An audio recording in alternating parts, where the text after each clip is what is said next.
comorbidities, and we're going to talk about some of the things we're doing to continue that effort, but that's very, very important.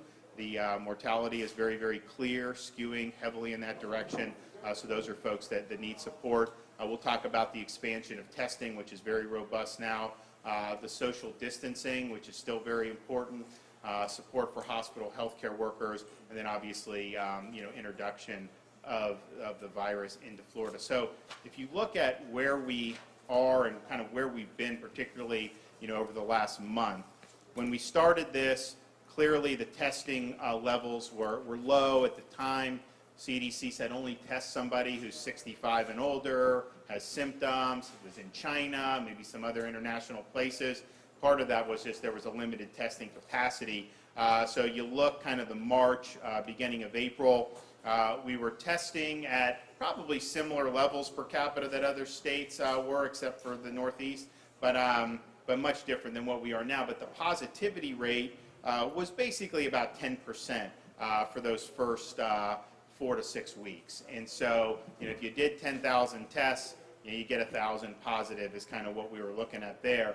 Then as we got into April, we started seeing positive movement in the positivity rate. The beginning of May through that second week of June was really the best testing that we had going on in the state of Florida in terms of low positivity. We were expanding the number of tests being conducted, but the amount of people, the percentage of people testing positive was very, very low. So you look at the beginning of May, we were under 5% all the way through June 13th. We were 4.9%.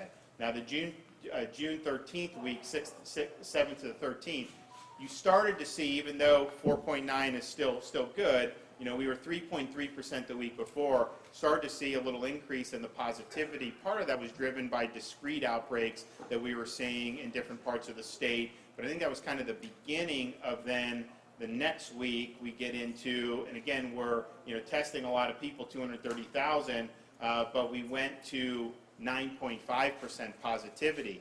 And so you're testing a lot of people, but the percentage testing positive is higher. And then the following week, a huge increase in the number of tests that are done, but also an increase in the positivity from 9.5 to 11.9%. And then this past week, we did almost 400,000 tests, but had just under 15% positivity. And really, when you look at the positivity, it's been about 14-15% pretty consistently now for more than a week. I mean, really probably about 8 to 10 days. So, when you're looking at cases, and I'll talk about this a little bit more in a minute, for every case that's documented, there are many more infections that have actually occurred. We only diagnose a small fraction of the total number of infections. So if you are at 5% positivity and you test 50,000, and then you test 100,000, the positivity stays the same. Yeah, you'll have twice as many tests come back positive, but it's not really evidence that it's more prevalent. When you are seeing the positivity increase, more people out of whatever amount you're doing testing positive, that's an indication of the positivity increasing. And so some of these things we've seen over the last 8 days, I know the media say, oh, this record case, it's basically been the same. I mean, yeah, when we do 85,000 tests, we're going to have more. We're doing 40,000 tests, we're going to have less positives. But the percentage has been pretty consistent. Now, we want to get back down on that 3-4% that we were in May and early June.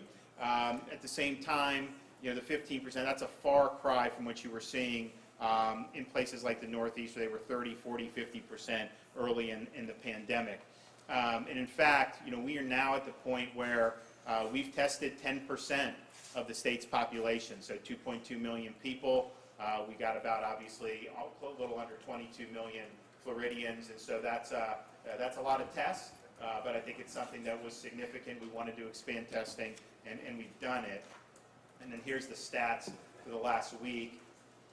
Almost 400,000 people tested, 14.8% tested positive. So again, if you take the May percentage, we would have probably been 4 or 5%. So that's going to generate a lot more tests, positive tests, when you're testing at 14.8%. And the positivity is not uniform throughout the state of Florida. You go down to Miami-Dade, they've been 20%. You look at Hillsborough, they've been between 15 and 20%. I think Orange County has been over 15%. And then there's other places that have been less. And, may not be, some places were 1 or 2% in May, now they may be 6 or 7. So you have seen an increase in the positivity, but there are a lot of parts of Florida that are still in the single digits. So obviously we want to keep it that way and then be able to do. And then the median age is really significant. And I'll talk a little bit more about that in a minute. The median age of everybody testing right now positive for this past week is 36. And as we've seen the cases increase, the median age every single day has been in the 30s, sometimes as low as 33.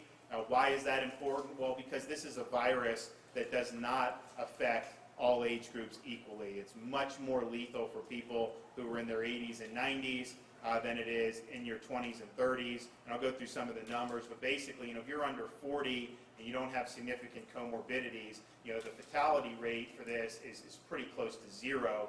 So who is testing positive is just as important as how many people are testing positive. This is probably a 2-decade shift from where we were with the median age at the end of March, beginning of April. We had been in the 60s, then in the 50s, and then as this upswing has really been driven by a lot of people in their 20s and 30s testing positive.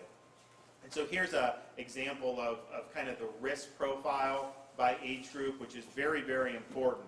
So you look in kind of the younger, kind of the 15 to 44, that is where the bulk of these positive tests are now coming from, and particularly that 25 to 34-year-old age group, far and away is blowing everybody out in terms of positive tests.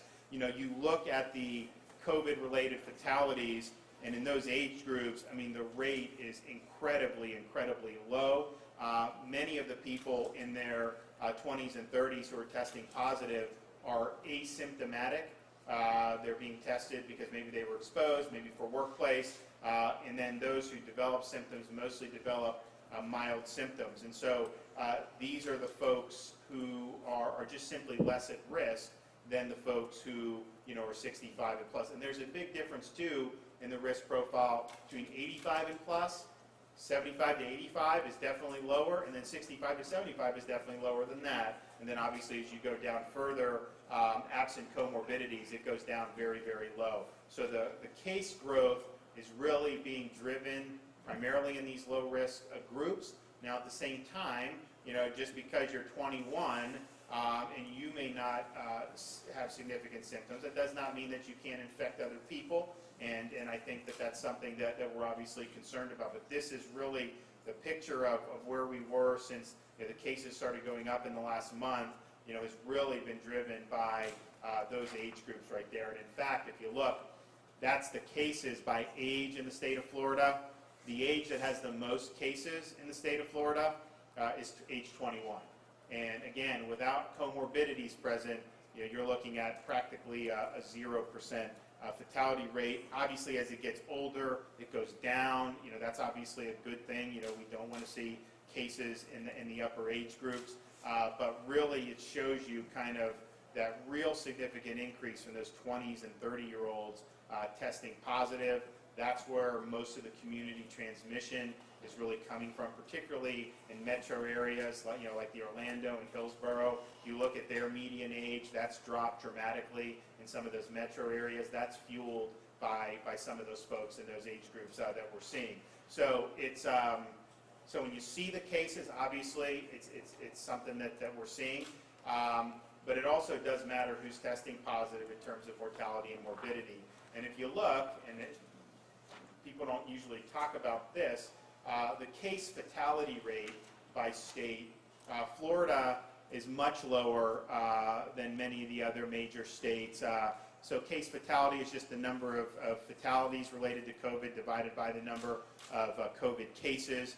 And so we're now, I think, under 2%.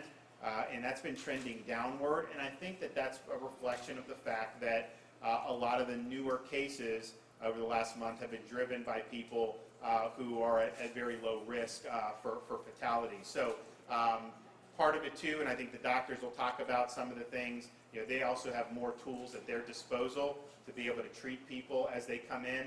And again, that, the whole idea of flattening the curve was not that you would not have more infections. I mean, no one said that you can just somehow stop it. The idea was you kind of spread it out so that the healthcare system is in a position to be able to handle what happens. And clearly, we did that in Florida, March and April, no problem, had very relatively low hospital occupancy. We had a lot of availability. And then even as they put the elective surgeries back in, most parts of Florida, you still have about a 25% availability. And so that's part of it, but it's also the treatment and the other things, learning from other countries, other states. And so they've done a really good job about that. But we have probably the most vulnerable population, but then to have a case fatality rate that's now below 2, and of course many more infections and cases, so the actual infection fatality rate is going to be much, much lower than that. Here's what we're looking for total tests in Florida, 3-day rolling average. That little peak in May, I've said this before, but that's artificial. That was about 6 weeks worth of backlog negatives that got dumped over a 2-day period.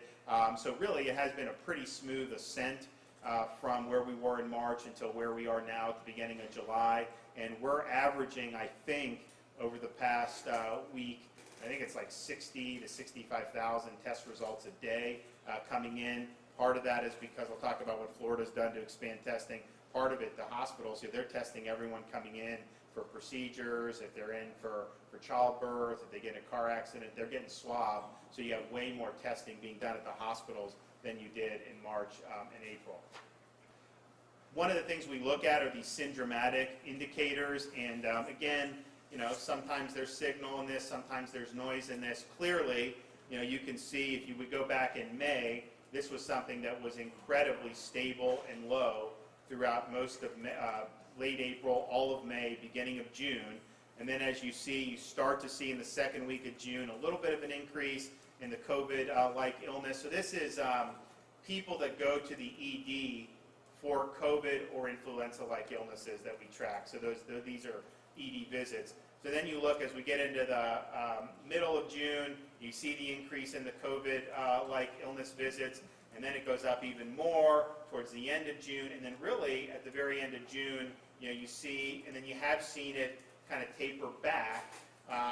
Too soon to know whether that's a sustained trend, but obviously those are syndromatic indicators that we're looking at. When you get positive test results, sometimes these labs will take a week to turn the test around, and so you could be getting a positive test today, and someone may have taken that test 7 days ago. They may have been infected 7 days before that. So chances are they've probably already, if they need to, probably already visited by the time some of these test results come back in. And so it's unfortunately, you're not in a situation where these are instantaneous test results. But those are things to look at, these COVID and influenza-like illness indicators. So we're going to continue to monitor that. And I said before, I'm just going to stress that cases are simply detected infections. There are and have been way more infections than documented cases. And so if you see 5,000 cases, 10,000, just understand that is not the sum total of the people that have been infected. If we were doing 80,000 tests a day in March or April, those numbers would have been dramatically higher in terms of case numbers than what we ended up having. And here's an example of what we mean by that. And this is recently, the end of June, CDC put out, they did antibody testing and seroprevalence surveys in different parts of the country. They did one here in southern Florida in the 4 counties, Martin, Palm Beach, Broward, and Miami-Dade. And if you look, they were testing for the presence of antibodies, IgM, IgG, and this was done over a period April 6th to April 10th. At that time, there had been 10,500 cases reported. Based on the antibodies and the seroprevalence, CDC believes that there were actually 11 times more infections at the time in southern Florida. So that's 117,400 infections that had actually occurred. And if you think about the antibodies, the IgG takes about 2 weeks to develop, IgM probably about 7 days, So if you're testing kind of at the beginning of April, these are infections that may have happened in February, but certainly the first couple weeks of March, probably not that much later by and large. And so that seroprevalence clearly would have increased by the time you get into April. And then so if you want to know what the seroprevalence was on April 10th, you really need to figure out when those infections occurred, when the antibodies developed. And so I would imagine, and the University of Miami has done this for Miami-Dade, they've had infection rate, I think, 16 times higher than the number of cases. We do antibody testing throughout the state at our drive-through sites for healthcare workers and for first responders. And what we're finding, places like Miami, 7 to 10% test positive for antibodies. Some of the places like Orlando, Jacksonville, they're more in like the 3.5%. But still, that is showing you that the prevalence is not captured by just the detected cases. Now, that means a couple of things. It means that the virus is more widespread than what the cases would say. It also means that the fatalities are less than a simple raw case fatality rate, because you'd have to include all the infections doing a seroprevalence. And so that's why CDC now estimates the infection fatality rate for corona to be about 0.26. I think is their best estimate. In Florida, if we do have a 1.9% case fatality rate, if you are going to say something like 10, 11% higher, that would obviously bump that down to about 0.19. So, but I bring this up just because I think it's important that people understand, how this has developed. And these were infections that likely occurred before there was any 15-day to stop the spread, before we thought that there was necessarily widespread. So I think it shows that this thing has been circulating for longer in our country than we initially thought kind of at the beginning of March. When at the beginning of March, we're testing people. It's like, oh my gosh, we have a case. Like, this is it. That's the infection. And in reality, that was a function of the testing criteria. Had you had a broader testing criteria, you would have picked up more cases at that time. And I bring that up too just because, as you see cases, people just should put it into context about what's going on.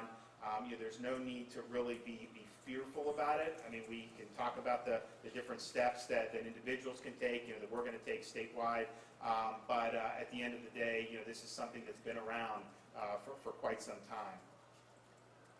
I think this is important, and I know some of the physicians here will talk about it, but one of the things that I think did not get as much attention at the time, and only now I think people are starting to realize, is when the coronavirus pandemic national emergency was declared in the middle of March, CDC looked at the ED visits across the country for things like heart, stroke, and other serious illnesses. And what you saw was a major, major decline in the number of people visiting the ED for things like heart problems. Now, no one believes that those problems all of a sudden just stopped. What happened was people were probably fearful about going into the hospital because they thought, maybe they would catch the virus there. Maybe they thought that the hospitals didn't have capacity to deal with them. Who knows? Maybe they thought that they were told to stay at home. Maybe they thought that means don't even get medical. But there are probably a lot of reasons for it.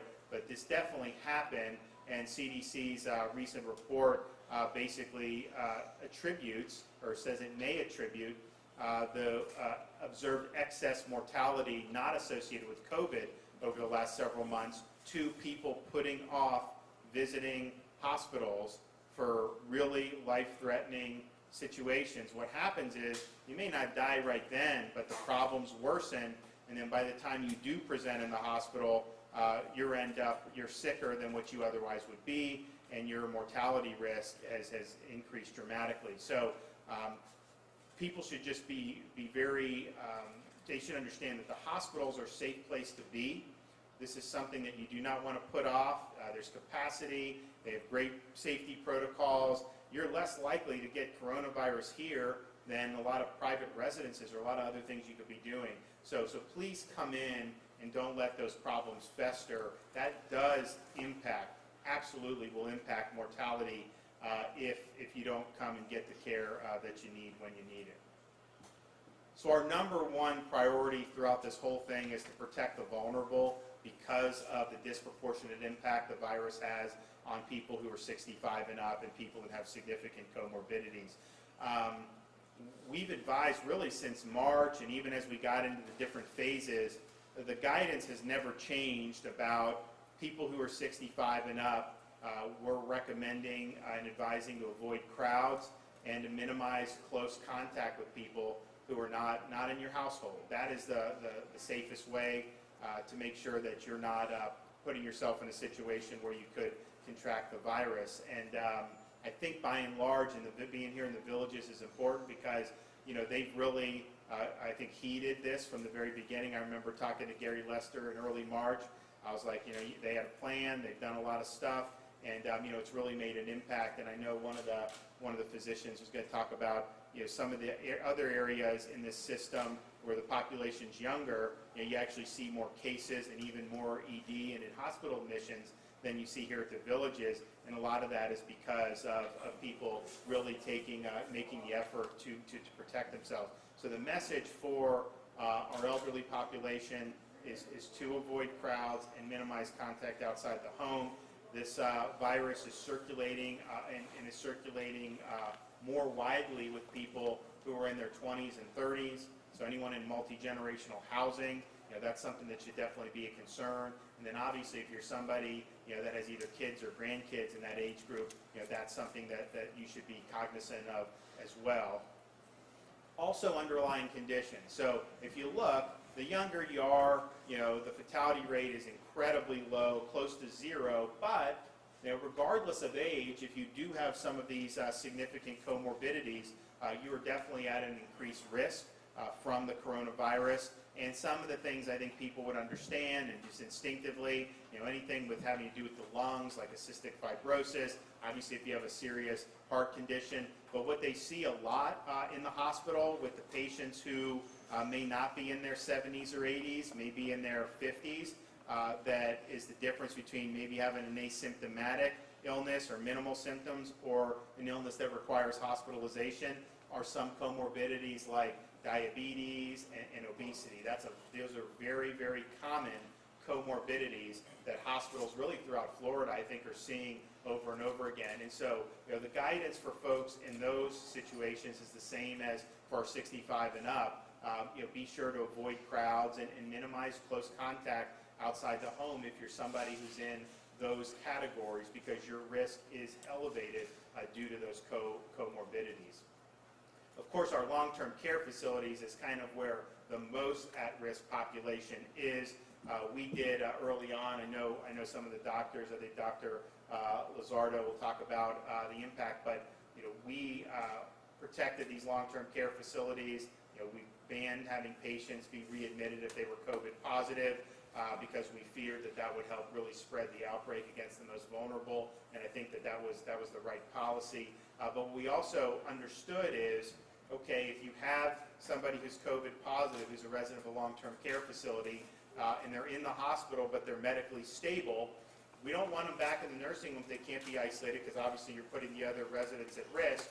But if they don't need to be hospitalized, it would be good if they could be isolated appropriately. So what we started to do in April was establish COVID-dedicated nursing facilities. So we now have 12 COVID-dedicated nursing facilities throughout the state of Florida that are able to have patients who are COVID positive, but that their health does not require hospitalization. And fortunately, even though the mortality rate is much higher for people who are over 75, we are finding a lot of nursing home residents and long-term care residents who do test positive and who have symptoms that are short of what would require hospitalization. So you now have these facilities all across the state of Florida, and that's about 750 beds that can be used for folks who are convalescing and who are isolating. And this is really worth it, because if you put someone back into a long-term care facility that is still contagious and they cannot be isolated, that is going to end up spreading in those facilities, and you're going to end up seeing more patients come to the hospital. So I want to thank Secretary Mayhew for working hard over the last couple months to do this. I think this is going to be really significant. We didn't have this in March and April. The first one was brought in the middle of April, now that we have this, really puts everyone, I think, in a better situation. It's better for long-term care facilities, better for hospitals, and really better for the residents in all these situations. The other thing we're doing from April through probably the middle of June, we went through and tested the long-term care residents, tested staff, which was important. But what we're also doing going forward is all staff members at long-term care facilities need to be tested once every 2 weeks. And so we have a program in place. We're providing the different types of tests for that. Now, I will remind people, you are going to see positive tests with the staff. When we did it the first time, we had about a 3% positivity rate. Now that this is something that is more prevalent in the community, that is likely to be reflected in these staff members. And so I'm hoping that it's lower than the 15%, and it may be because they have tested lower than the general population throughout the whole time. But we're apt to see that. Now, what we will do is, obviously, they will be isolated and they won't be interacting with the residents. And so it's an important screening mechanism to keep doing. But, you got almost 200,000 people who work in these. We have over 4,000 facilities throughout the state of Florida. So you have over 200,000, almost 200,000 folks who are going to be tested every 2 weeks. So that's going to be a lot of tests, and it's going to be, and it will be some new cases without question. But if you isolate them, then we're protecting, I think, the vulnerable in the way that we really need to. And of course, we have almost 85% of the corona-related fatalities have occurred in age group 65 and plus. I think nationally, if you did an honest accounting, any long-term care resident, whether they die in the facility or at the hospital, if you count all of that, which Florida does, you'd have a majority of the COVID-related fatalities would be residents of long-term care facilities nationwide. And I think that's true in a lot of these other countries. And so, if you want to know where the risk of mortality is from the coronavirus, you've got between 100 and 150,000 folks in these facilities in Florida, and they represent over half of the fatalities in the state. And so we're going to continue to put a lot of emphasis on protecting the most vulnerable to this virus. Social distancing. We obviously we stress this and have been. I know as things kind of changed a little bit at the end of May, beginning of June, there were you saw a lot more large gatherings, you saw different things. And I don't know if maybe people thought the social distancing, is kind of yesterday's news. It's important to continue doing it. And so we're really pointing out the best way you can protect yourself, but particularly protect our most vulnerable and slow the spread, is to avoid closed spaces, crowded places, and close contact settings. And sometimes that can be all three. I mean, if you're at a private party inside an air-conditioned house and people are shoulder to shoulder and you're talking over music or something, that is going to be an incredible vector for transmission. When you're in enclosed spaces, particularly with air conditioning, you're going to see more of transmission than you would if you were in, even if you're inside, if it's a little more spacious, and certainly, obviously, if you're outside. But the social distancing is important because if you do it, you're not going to get infected if you're maintaining the appropriate distance. Now, we've also said now since May that if you can't social distance, wearing a facial covering can cut down on the transmission. We believe some. But it's not in lieu of social distancing. If you can social distance, you still want to do that because that's the best way to prevent infections, whether you infecting somebody else or somebody else infecting you. So those closed spaces, crowded places, and close contact settings really are what makes this thing spread. And we now know, I think, pretty clearly, outdoors, fresh air, sunlight, heat, humidity, it's less risk. It doesn't mean it's no risk. I mean, if you're very close and doing things like, definitely, but if you're just outside, the chance of you acquiring this from fleeting contact from somebody, is very, very low. The higher risks are those enclosed, crowded spaces with the poor ventilation. Florida, I think you're seeing all this happen throughout the Sun Belt, from the Carolinas to Southern California, places like Arizona, Texas, Florida that are hot in the summer. People tend to want to retreat inside to the air conditioning, and that's understandable. But if you have groups of people in the air conditioning, that is going to be better for the virus than if you were outside in the sunshine. And that's, I think, been proven over and over again. And so different environments carry different risks. And so as best you can, minimize a lot of contacts in those high-risk environments. So we talked about, back in March, the mantra was flatten the curve. I mean, people don't really, I guess, talk about that as much anymore, but the theory behind it was, if you had infections just spike, you could have patients flooding the hospital, the system may not be able to handle it, so we wanted to slow the spread. We couldn't end the spread, and obviously, I've said we're going to have cases, going forward, but it's allowed us to be in a position to be able to better handle, what's going on. Back at the end of March, we had 7 state-supported testing sites. By April 1st, we had tested 20,000 people in those sites, which at the time wasn't bad. I mean, there weren't tests available everywhere. You kind of had to do what you had to do, but that was what we did. To date, right now, we have 47 different testing sites, and just those sites alone have done almost 600,000 tests. And so the sites we have drive-through sites, we have walk-up sites, we have pop-up retail sites, we have a mobile RV that will go around in different parts of Florida and test people. So you've seen more and more testing available across the state of Florida. And obviously, what the state is doing, is just part of it. I mean, the hospitals are doing a lot. You've got the locals are doing stuff, private sector. But we're now in a situation where there's a lot of these test sites in a way that just wasn't the case in March, not only here, but anywhere in the country. In May, when our numbers were low, I was begging people to get tested. Some of these places had relatively light traffic. Now, in the past few weeks, that traffic has increased, so the capacity has increased. Some of the Orange County Convention Center, that would do about 500 tests a day. Now they're doing 1,750 a day, and they've expanded lanes and done some of the other things. Some of these retail sites would do 25 a day. Now some of them are doing 150 a day. So you've definitely seen more of an interest in getting tested, which is good. One thing we are going to do, though, is make available on a wider basis antibody testing.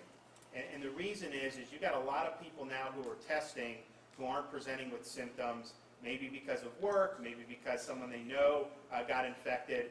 And the problem is if you're negative, it doesn't mean that you can't get it the next day. I mean, it's really a fleeting thing to have a negative test. If you do an antibody test and you have the antibodies, well, that's something that's very significant in terms of the information. And so for somebody, if you're not symptomatic, those antibody tests really would be good. They can detect a recent infection. If you have IgM antibodies, that means that you've likely been infected within a relatively recent time. IgG antibodies would be, at least 2 weeks prior, maybe longer than that. But right now, we've been doing it for healthcare workers and for first responders. But I think it's important for folks to be able to have access to that. So we're going to be working on ways that we can get more antibody testing out. The good thing about the antibody test, you get the results in 15 minutes. Bad part is it's a blood test. It's not a swab. So some people would rather be swabbed than have the blood taken. But it is good information to have. So we're going to be working on that.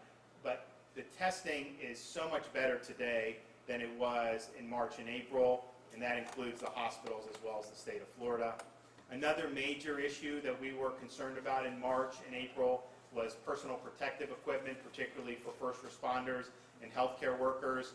Our Department of Emergency Management has sent out a huge amount of resources to hospitals, but particularly to long-term care facilities. We imposed a PPE mandate on them in March, and then we sent the N95 masks, we've sent face shields, we've sent gowns, we've sent this stuff to them. Obviously, we've also helped the hospitals with things that they've needed. Now, I have not talked to any hospitals who are having problems with PPE at this point, which is a great thing. But we're in a much better position than we were prior to April.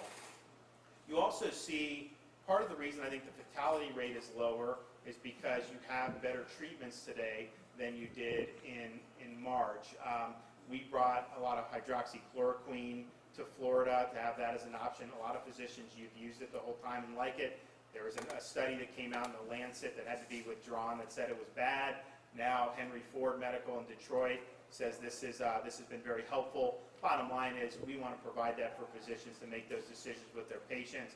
The convalescent plasma has had success. The remdesivir, which we work with HHS to get to the hospitals, has had success. And then you've got things like the steroid and these other therapies. So the patient experience is much better today than it would have been in March or the beginning of April. And obviously the physicians have learned a lot about the virus, which is a really, really good thing. So flattening the curve, you are pushing infections out longer, means you have to deal with it longer. But I think in terms of outcomes, you'd much rather be in a situation now than have to have done this, at higher levels in March and April in terms of positive outcomes. So support the healthcare system, one of our main pillars.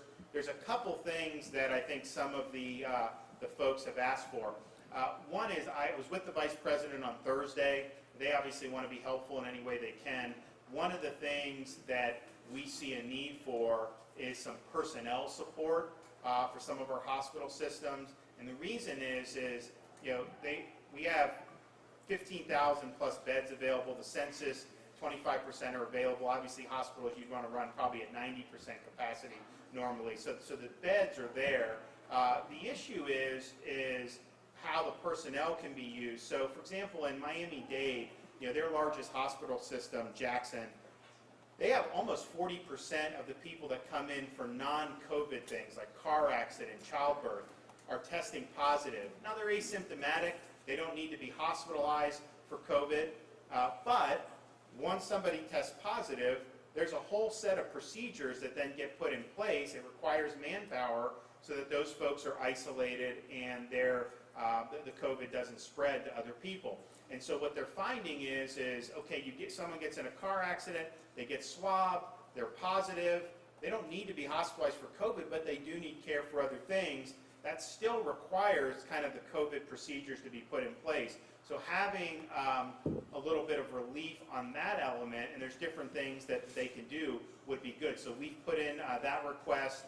We think it'll be favorably granted, and we hope to have some folks down. They're fine now, but just looking at particularly as you see certain communities where there's a higher positivity rate, well, that's going to be reflected in the general patient population who come in too, apart from COVID-19. So they're kind of at the higher end with the 40%, but even some of the ones in Central Florida, like Orlando Health, I think they said they're about 20% of the people coming in for other things that get swabbed, do test positive. And again, these are people, I think 99% are asymptomatic, or most of them are asymptomatic, and they don't require hospitalization for coronavirus, but nevertheless, those procedures need to be put in place, and that just requires a lot of care and a lot of manpower. And they've had a lot of people working very hard for months, and then the summertime is the lower season for Florida typically in terms of staff, and so this is an important request. The remdesivir, we want to make sure that continues flowing. The HHS had been sending it directly to the Department of Health, and then Florida was distributing it to all the hospitals based upon need. It's worked very well. But now what they're doing is they're going from the manufacturer directly to the hospitals, which is fine, but we just want to make sure that there's no gap there. So we're working with the White House on that. And then finally, just some of the chemicals for the labs. They're doing a lot of testing in these hospitals, and so they're running out of some of this stuff. I know this stuff's available throughout the country, and so we hope to be able to get it. When we had lower numbers, we wouldn't get anything because they were sending it to places that were higher. So the fact that we have these cases, we're running a lot of tests, people get that the hospitals need to be able to turn around these tests very quickly. So that's something that we're going to be working on really significantly. So we're better prepared now, and I think that the steps to protect our most vulnerable is clearly the most important thing that we can do to minimize the impact of the coronavirus. And I know we're working very hard, not just at the state level, all our localities and the federal government working side by side with us. We're going to hear from some of the physicians, and then we'll have a little discussion, and then we can open up the floor for some questions. And so, Dr. Nelson, you want to just, one, thank you for having us. You want to just kick it off and make some comments? Thank you, Governor. Thank you, Governor. My name is Dave Nelson. I'm the president of UF Health, which means I oversee the Gainesville, Jacksonville campus, as well as the two beautiful hospitals here in the villages. I'd like to give maybe a little reflection at a system level for what we're dealing with in terms of COVID-19, and then I'll let my colleagues give you more specifics. So other than overseeing the health systems, we're also responsible for bringing back the University of Florida and the professional schools at the different universities for UF Health. And so just to give you an idea, we currently have done well over 40,000 tests. And so we have been testing a lot throughout this current pandemic. We use a technique called pooling, which is we don't do a single test. 10 people in the audience, we take 10 of your samples, put in a single test, and if it's negative, all 10 are negative. If anyone's positive, you go back and have to test each one. It's a resource that allows you to save those precious reagents that the governor just talked about, and it allows us to turn 1,000 tests a day into 10,000 tests a day. It's just an example. So we have probably over-tested, I think, if many people had asked, but we're very interested in ensuring a safe healthcare system and a safe university for the students to come back to.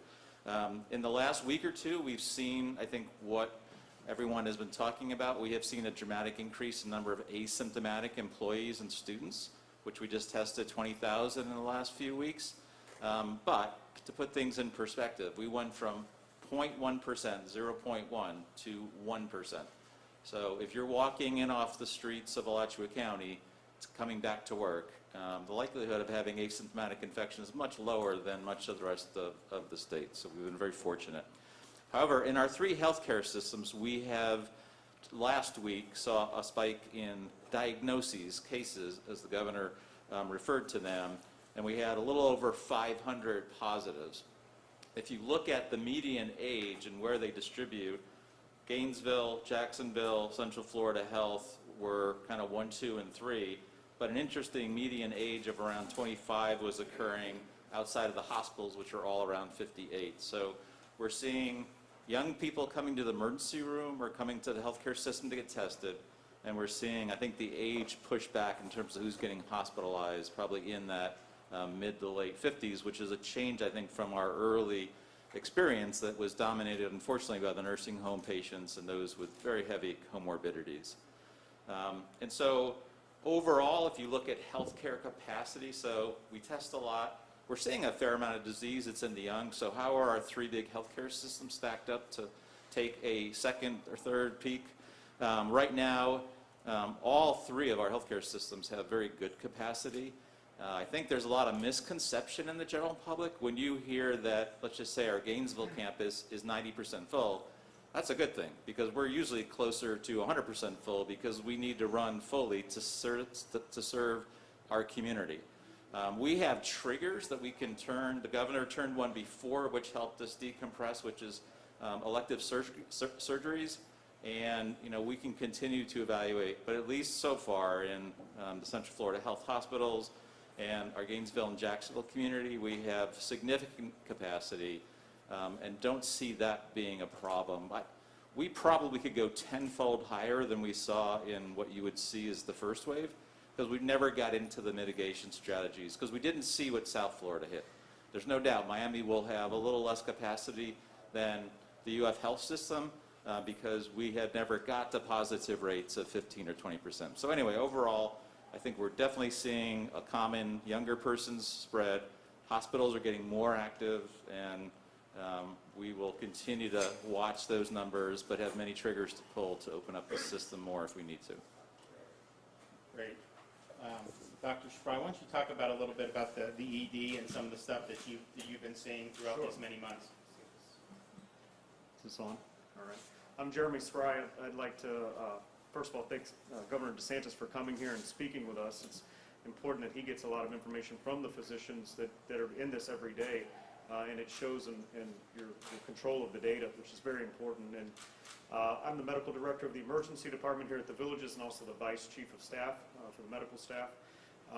One of the slides that he put up there was one that reflected what the CDC reported about severity of other illnesses. And we're not just seeing an increase in the severity, but also in the mortality associated with it too. So heart attack, stroke, other infectious illnesses aside from COVID, patients are waiting and they're not coming in. That's getting a little bit better, but still, to this day, we're seeing patients that should have been here earlier. That has a direct effect on their overall health. There's going to be issues with delays in cancer diagnoses for not just reaching out and coming to the ER, but also to even their primary care physicians. So, my job today is to let the public know and reassure them that our policies that we have and procedures in screening patients and visitors and staff on a daily basis, the hospitals are very, very safe. And, we're here and ready, and if you've got anything that you're concerned about, come in, don't delay. Great.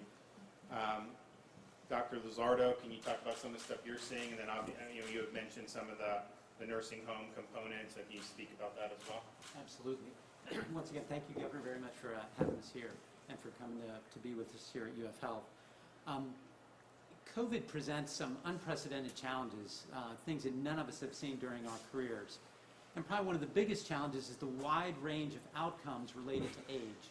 So in other words, in one group you see very little bad outcomes, and in another group you see devastating outcomes. But yet I remain optimistic. It's a bounded optimism, so it's got its limits, but I'm still very optimistic. And why is that? The reason being is that, the governor said it himself, is that probably the single most important intervention that we've done has been to focus on the nursing homes. And I couldn't agree more. When you look at that idea of testing repeatedly and going in every 2 weeks to ensure that that's where you watch that population the most, not only the workers but also the residents in long-term care facilities, that has been a huge breakthrough, and that's a very important step to take. So that moves and makes a big change and affects probably the single most important risk group in terms of mortality, really the outcome that matters the most. But secondly, I said a bounded optimism. The bounded optimism is that what's been driving what's been going on here lately, and it's been behavior.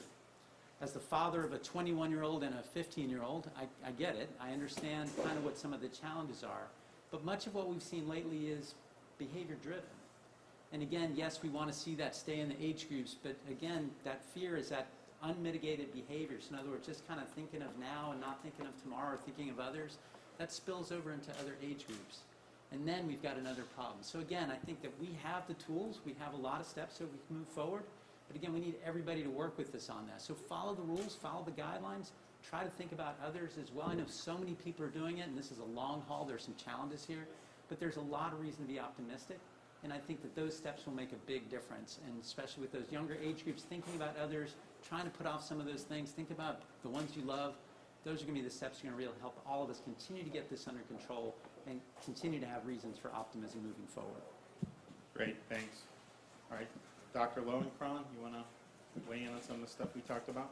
Sure. So Jeff Lowenkron, Chief Medical Officer for the Village of Health, probably the only representative of an outpatient system here. And a lot of what we have as a patient-centered, primary care-driven, community-based healthcare model is the ability to talk to folks before they're sick. And part of what we need to be able to do is assure they have a confidence to be able to speak with us, either in person, which will welcome them into the care centers, or in whatever way they want to reach out to us.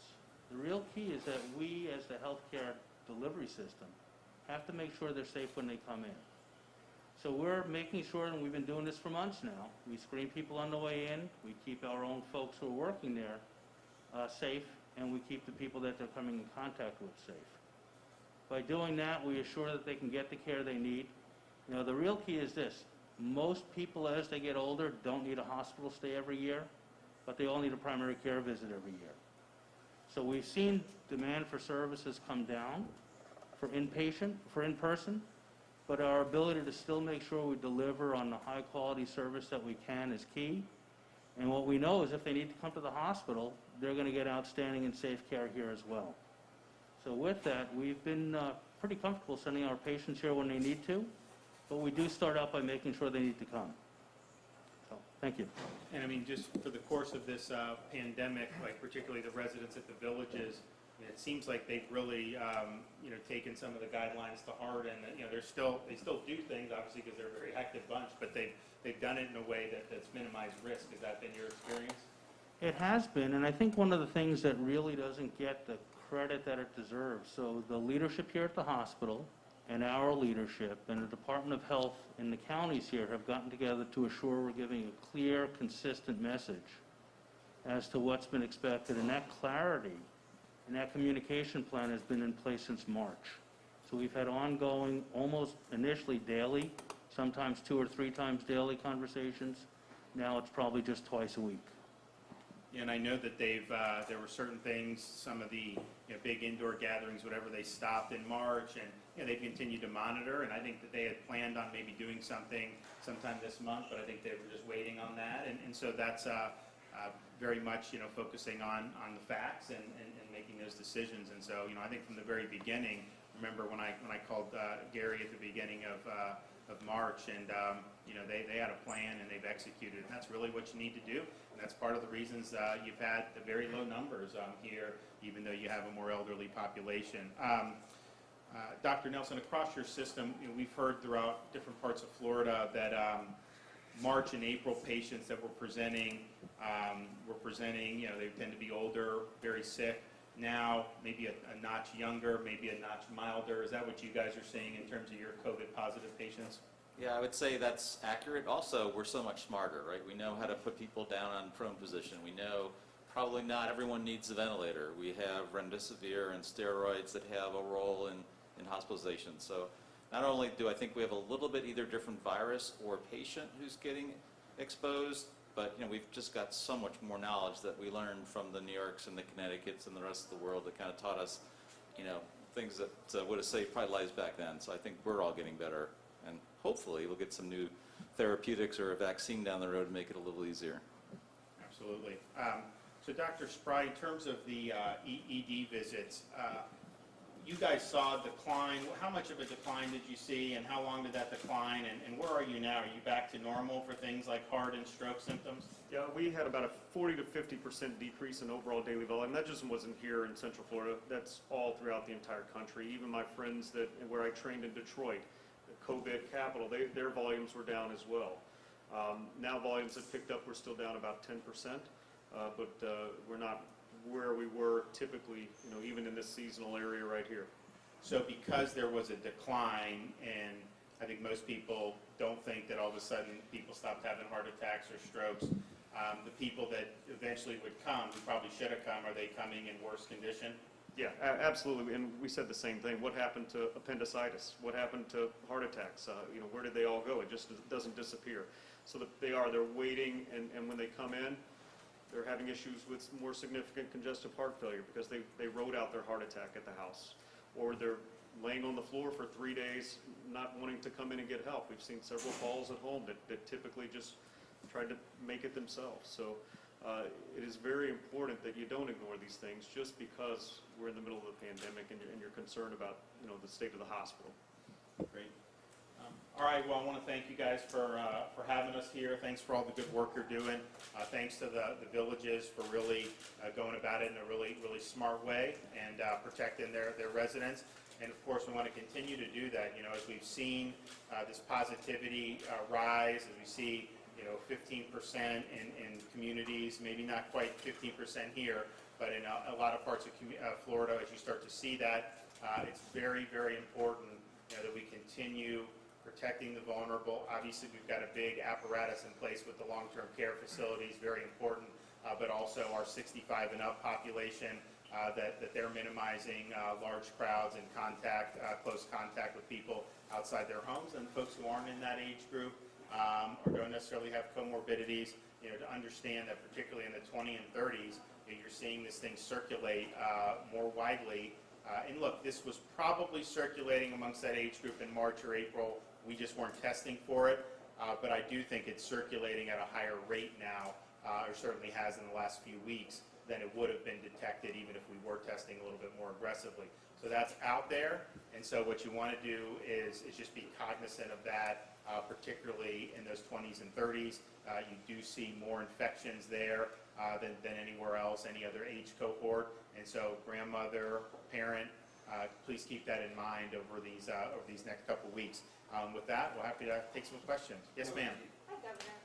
You talked about how social distancing is not old news. One of the big news stories this week was Walt Disney World, they're reopening their parks. Do you think that's still a good idea? And at what point would you consider having a theme park shut down? No. The theme parks have been doing great. I mean, Universal, if you look at what they're doing, and that's, I think, the lesson is, you can do, we have to have society function.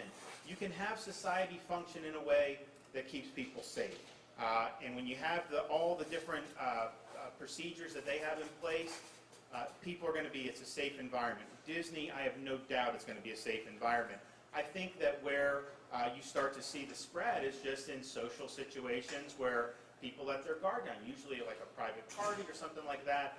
That's kind of what we've seen. So, but I think that the folks who put a premium on safety, that's showing you that, you know, we're able to handle this, have society function. We still want people going to work, but do it in a way that you take some basic precautions. And so I'm really impressed with what Universal's done, and I've looked at Disney's plan. I mean, it is very, very thorough. At what point would you consider having a theme parks closing it? They've been doing a good job. I mean, that's, you know, here's the thing. You see where this, where the virus is spreading and in the age groups it's spreading in. You know, we need to protect the vulnerable. We need to protect the folks who are in the at-risk age groups, people with comorbidities.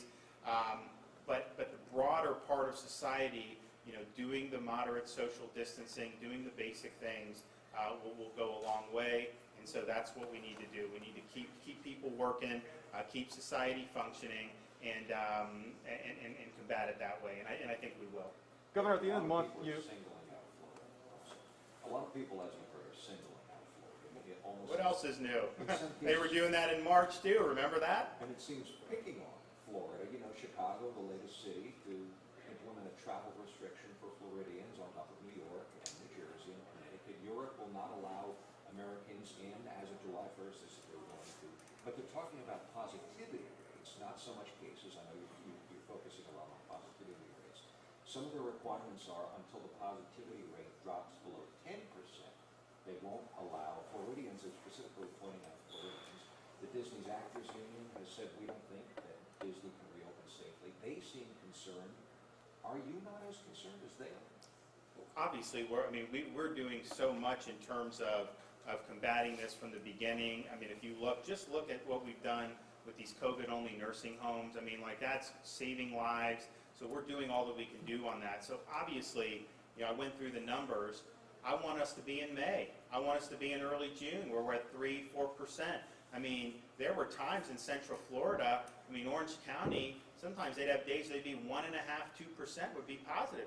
And really, if you're at 1.5%, 2%, that's basically false positive rate. There may have been nobody that actually was infected at 1.5. So we want to get back to that for sure.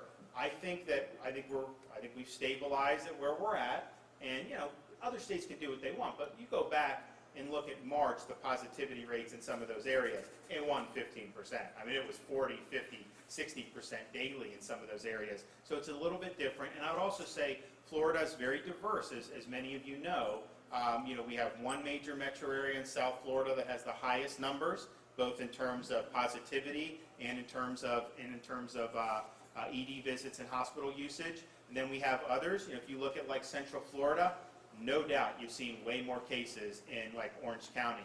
But the median age sometimes is in the 20s on a daily basis, never above, I think, like the mid-30s. And so the clinical consequences of that has been relatively mild. I mean, Orange County has one of the lowest case fatality rates for the amount of people, you know, that you have.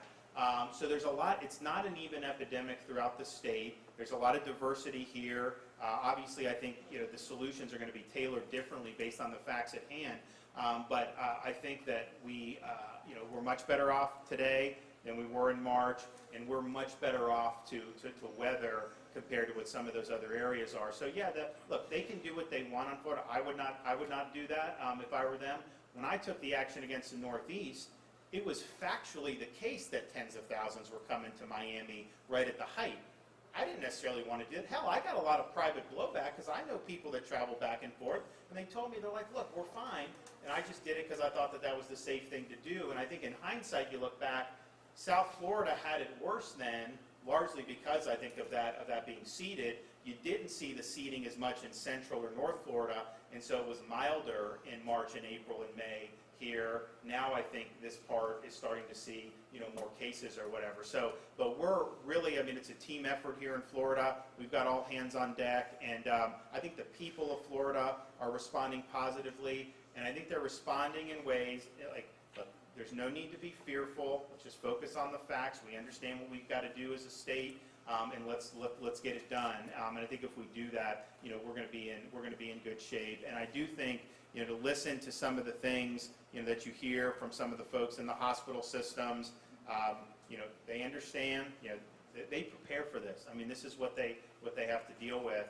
So we're in constant contact with all those folks. As I mentioned, the personnel that we're going to bring down is largely because of non-COVID related illnesses that people are in for other reasons. They test positive for COVID, and all the procedures that then go in, that then takes away some of the manpower. So we want to be able to help supplement that. The remdesivir, all these things, we're going to continue to do that, and I think do it very well. So so we're going to be okay.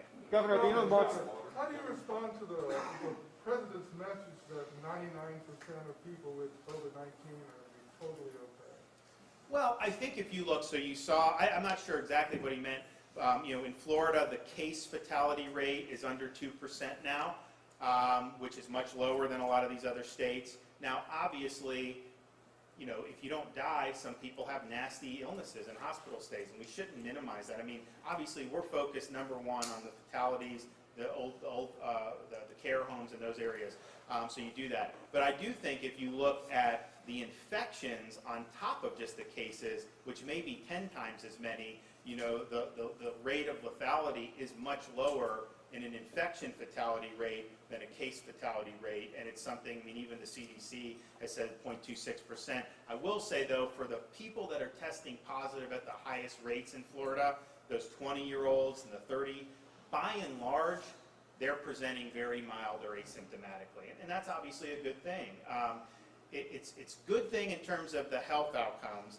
Now, it makes it harder to contain the spread, because if this was SARS-1, I don't even think you were contagious until you were really ill. And so you'd get ill, you could isolate, and you really could stop it. Here, most of the people who have it under 50 are not exhibiting symptoms or very, very minor symptoms, not enough where they would want to go seek medical attention. It sounds like the president's trying to minimize. No. I'm not minimizing it, but I think we should also have proper perspective. When we went into this, there were people saying that, 20-year-old was just as at risk as a 90-year-old, and that's just not factually true. We know where the risk is. We know who the comorbidities that are impacted. We've got data on this now. We know who the folks who are more vulnerable, who need to be protected. So it's a very serious thing, and I don't think he was trying to minimize it, but I mean, clearly we viewed it as serious from the beginning in January when we were monitoring it. But at the same time, when you hear news about cases, I just think that should be put in the proper context and perspective, that the number one age for cases in Florida is 21, and if you're 21 and you don't have significant comorbidities, your fatality rate is pretty much zero with that. And so that's good to me. That's comforting to know when you see the cases that it's affecting folks who are less likely to see clinical consequences than some folks. And I've said this before, even before we started to see more cases. From a clinical perspective, 1,000 cases under the age of 30 is going to be less significant than 50 cases in a long-term care facility. That's just the way this virus works. It's very much dependent on age and on the comorbidities. Governor, at the end of this month, the federal PUC $600 payments that people on unemployment have been getting is going to expire, and a lot of people have been depending on that, as you know, if they're unemployed. Do you support the idea of extending that unemployment for longer? There's people want to go through the end of the year. Do you support that? Well, what I would want to see, I think, and they're discussing it in the Congress in this next round, if they do a next round, is providing people, if they do go back to work and take their old jobs, maybe a financial premium to do that. Because right now, there is a disincentive, depending on where your wage is. If you had some type of premium, then there's more of an incentive to want to go back. And so I think that they should structure it differently. But I would support them doing something to be able to to get people, to keep them on their feet, get them back into the workforce, and do. I mean, we've seen a lot of people get back in their jobs after the kind of the March, April shutdown. The problem is that I see is, some of those jobs are definitely going to come back, but the question is it going to be 50%, 90%? I mean, if it's 50%, you're going to have some problems. If it's 90%, we're going to be able to kind of deal with it. So here in Florida, we obviously haven't had the job numbers yet for our state in particular, but if you look at the national numbers, we're obviously anticipating a positive increase here in Florida to be reflected from June. And then obviously we want to continue to do that as we move forward in a very safe way. Well, I want to thank the folks here again for all their hard work. I want to thank Dr. Nelson for partnering with the state on a number of very neat projects. We did a surveillance project at the villages, I think it was probably March or April, pretty early on, and we wanted to try to figure out what percentage of people are asymptomatic, because at that time you wouldn't even get a test unless you had symptoms, which a lot of the people testing positive now probably would not have met the criteria. But at that time, there was an age component and there was a symptomatic component. And we said, okay, that makes sense because we had limited resources. But what about asymptomatic seniors? So they tested, I think, what'd you do, 2,200 or 1,400? 4,000. They did 4,000 asymptomatic seniors and not a single infection, right? Low percent, less than 1%. Less than 1%. I mean, I think the first round they got 0, then they did more, they got a few. But I mean, very, very low prevalence. Now, part of that is they were doing a good job here at the villages. Part of it, I think, as we now know, is, you didn't see this really come through Florida, outside of South Florida, until we got into June. So I bet you if we did it, they'd probably be higher now. Hopefully still pretty low because they've done a really good job here. But that's just something that, and then UF Health, they started doing the testing in low-income neighborhoods, public housing, and that really provided the inspiration for us to do all of our walk-up sites. So we have all these walk-up sites in underserved or low-income neighborhoods in different parts of the state now where people could go. Had a tough time getting a lot of people to test in May, and then all of a sudden in June, now we got a lot of people going through those sites as well. But that's what they're there for people to be able to do that. And so what they did in Jacksonville really informed us to say, okay, it's one thing to have a big drive-through site. It's one thing for the hospitals or a doctor's office to do it, but we really need to bring testing to the people and get it in areas which are very convenient for folks. And quite frankly, not everyone has access to a vehicle all the time. So we wanted to do that, and it's been very, very successful. So we look forward to working with you. One thing I would like to see is, I think we need a statewide, scientifically valid, statewide seroprevalence study.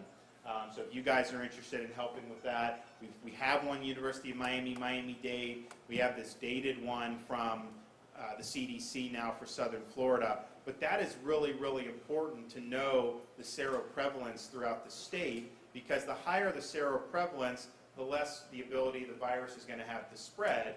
So some of these areas, that have hit 15, 20%, the virus doesn't expand as much. So if you have a very low seroprevalence, then it's got more potential targets to reach. So I think it's very important, not only as we get through this period, but not knowing what may happen, in the fall and as we get into flu season, to have that source of information, I think is going to be very, very important. So we want to work to get that done. All right, thanks everybody. Governor, this question. Governor, you will be considering a statewide mask mandate? Thanks, guys.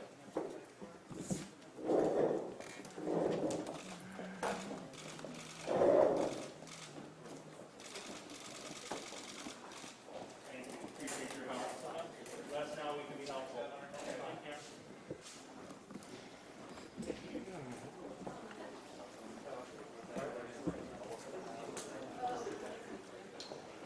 Mannequin arms, that's